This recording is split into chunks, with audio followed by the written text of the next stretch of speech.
اعوذ باللہ من الشیطان الرجیم بسم اللہ الرحمن الرحیم وَإِذَا قِيلَ لَهُمْ لَا تُفْسِدُوا فِي الْأَرْضِ قَالُوا إِنَّمَا نَحْنُ مُصْلِحُونَ۔ پروردگار عالم قرآن مجید میں ارشاد فرماتا ہے کہ جب ان سے کہا جاتا ہے کہ زمین پر فساد برپا نہ کرو تو وہ لوگ کہتے ہیں ہم تو فقط اصلاح کر رہے ہیں۔ تو یہ آیت آج کے زمانے میں اگر کوئی اس آیت کا مصداق ہے تو وہ اشرف جلالی ہے۔ اس نے رسول اللہ کی صدیقہ بیٹی کی شان میں گستاخی کی، اور گستاخی کرنے کے بعد جب ہمارے علماء نے اسے چیلنج کیا کہ آپ آئیں، آپ مناظرہ کریں، تو آپ فرار اختیار کر گئے، اور پھر بعد میں کہتے ہیں کہ آئیں مناظرہ کریں۔ ہمارے بہت سارے عالموں نے کہا کہ آپ آئیں، آپ ہم سے مناظرہ کریں، آپ وہاں سے فرار اختیار کر گئے۔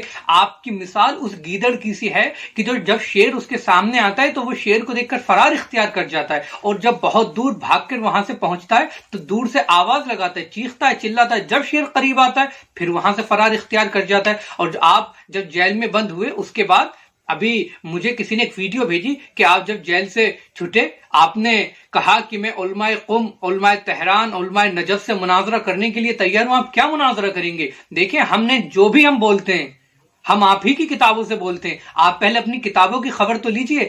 آپ کے مشہور مفسر علامہ جلال الدین سیوطی اپنی تفسیر در منصور جلد نمبر 4 اور صفحہ نمبر 177 پر سورہ اسراء کی آیت نمبر 26 کی تفسیر میں ابو سعید خدری سے روایت نقل کرتے ہیں کہ جب سورہ اسراء کی آیت نمبر 26 نازل ہوئی تو رسول اللہ نے اپنی بیٹی فاطمہ زہرا سلام اللہ علیہا کو بلایا اور فدک انہیں ہبہ کر دیا۔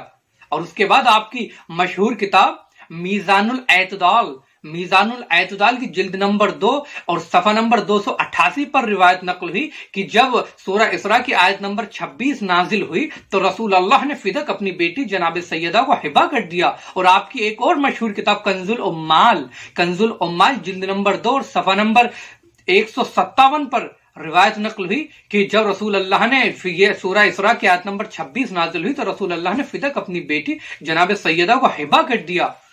اور آپ کہتے ہیں کہ سیدہ کا حق نہیں تھا؟ آپ ہی کی کتابیں ہیں، اور آپ کے بہت ہی زیادہ مشہور و معروف عالم دین ابن ابی الحدید معتزلی جنہوں نے شرح نہج البلاغہ لکھی ہے، انہوں نے کیا لکھا؟ شرح نہج البلاغہ میں وہ لکھتے ہیں جلد نمبر 4 اور صفحہ نمبر 78 پر، کہتے ہیں کہ میں نے اپنے استاد سے، وہ کہتے ہیں کہ میں بغداد میں پڑھتا تھا، بغداد کے مدرسے میں، وہاں کے استاد تھے جن کا نام تھا علی بن فاروقی۔ میں نے علی بن فاروقی سے اپنے استاد سے پوچھا، استاد جب رسول اللہ کی بیٹی دربار میں اپنا حق مانگنے کے لیے آئیں تو کیا وہ اپنے دعوے میں سچی تھی؟ کہا میرے استاد نے کہا ہاں وہ سچی تھی۔ کہتے میں نے کہا جب رسول اللہ کی صدیقہ بیٹی اپنا حق مانگنے آئی تو خلیفہ نے کیوں انہیں فدک واپس نہیں کیا؟ تو میرے استاد نے کہا سنو، وجہ یہ تھی کہ اگر خلیفہ رسول اللہ کی بیٹی کو پہلے ہی دن فدک واپس کر دیتا تو رسول اللہ کی بیٹی دوسرے دن پھر دربار میں آ جاتی اور آنے کے بعد کہتی کہ اب یہ خلافت بھی چھوڑو جس پر تم نے قبضہ کیا ہے، اور یہ خلافت بھی میرے شوہر کا حق ہے۔ اور اس وقت خلیفہ کے پاس کوئی جواز نہ رہتا اور خلیفہ کو خلافت چھوڑنی پڑ جاتی۔ ابی الحدید کہتے ہیں کہ میرے استاد نے کہا کہ فدک جو نہیں دیا گیا وہ خلافت کے لالچ کی وجہ سے نہیں دیا گیا، اور آپ ہم سے مناظرہ کرنے کے لیے کہتے ہیں اور آپ ہم پر توہین صحابہ کی FIR کٹاتے ہیں۔ آپ اپنی کتابوں کی خبر لیجئے، آپ اپنے عالم دین ابن ابی الحدید کے خلاف ایک FIR درج کرائیے، آپ اپنے عالم دین علامہ جلال الدین سیوطی کے خلاف FIR درج کرائیے، آپ اپنی کتاب کنز العمال کے خلاف تھانے میں جائیے اور FIR درج کرائیے، کہیے یہ توہین صحابہ کر رہے ہیں۔ آپ ہی کی کتابیں ہیں، ہماری تو کتابیں نہیں ہیں۔ اور اس کے علاوہ آپ ہم سے کیا مناظرہ کریں گے؟ آپ کے بزرگ کبھی ہم سے مناظرہ نہ کر سکے۔ آپ کے ایک مشہور و معروف عالم دین ہمیشہ رمضان میں جب پروگرامز ہوتے ہیں آپ لوگ بڑا ان کا نام لیتے، جن کا نام ہے شاہ عبدالعزیز محدث دہلوی۔ شاہ عبدالعزیز نے شیعوں کے خلاف ایک کتاب لکھی تھی، بڑی مشہور و معروف آپ کی کتاب ہے جس کا نام ہے تحفہ اثنا عشریہ۔ اس کے جواب میں، اس کی رد میں ہمارے ایک عالم دین جن کا نام ہے علامہ میر حامد حسین، انہوں نے ایک کتاب لکھی جس کا نام تھا ابقات الانوار۔ جب انہوں نے وہ کتاب لکھی آج تک تم اس کتاب کا جواب نہیں دے سکے، ہم نے تمہارے رد میں لکھی، اور اب ہم آپ سے چیلنج سے کہتے ہیں کہ آپ اپنے تمام علماء کو جمع کیجئے، اور جمع کرنے کے بعد آپ اس کتاب ابقات الانوار کا جواب دیجئے۔ قیامت تک آپ جواب نہیں دے سکتے، اور میں نجف اشرف کا سب سے چھوٹا طالب علم ہوں، میں آپ کو چیلنج کر کے کہتا ہوں کہ آپ کو اگر فدک پر مناظرہ کرنا ہے آپ ہم سے کریں آن لائن مناظرہ۔ آپ کو کچھ آتا ہی نہیں ہے، اور آپ جانتے سب ہیں آپ کی مثال شیطان کی عزازیل کی طرح ہے۔ شیطان جانتا تھا کہ آدم اللہ کے منتخب کردہ ہیں۔ شیطان جانتا تھا کہ آدم کو اللہ نے اپنا خلیفہ بنایا، لیکن شیطان نے کیا کہا کہ ہم آدم کو سجدہ نہیں کریں گے۔